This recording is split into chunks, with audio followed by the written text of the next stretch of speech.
One of the very last things to do when you're wrapping up a service call in a reverse osmosis system specifically is that you want to make sure that a device called the auto shut off, and I don't know if I'm going to be able to see that correctly here with this video.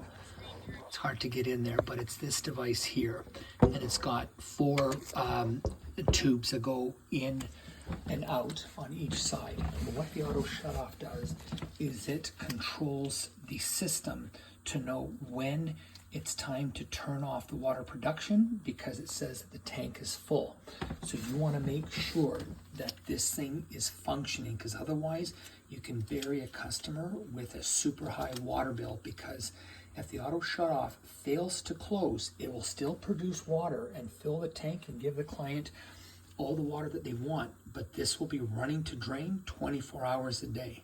So the protocol would be, when everything's said and done and the water is running through the last filter and it's dripping out of the tap like this, you do two things to start this process. The first one is you turn off the tap, and that will allow water to start entering into the holding tank.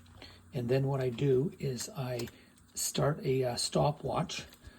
Actually, this was lined up before I started this video. And so you get the stopwatch going. And then what you do is you turn off the tank, you start the stopwatch, and then you pull off the line, and then you allow it to run. And what I'm mimicking here with the tank off and the faucet off is I'm telling the system that the tank is full.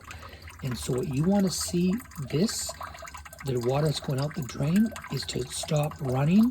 Ideally would be within the minute, but I let it go. I give a little bit of flexibility and I'll allow it go for about 5 minutes. But any time after that it's still running, and then what I do is I said it's time to replace the auto shut off, because it means that the auto shut off is weakening and it's starting to fail. So you run this until no more than 5 minutes, and if it's still running to drain like this, then it's time to replace the auto shut off. If it shuts off before that, then everything is good, and then you just reconnect the hose to the drain and the service is over and everything is all done.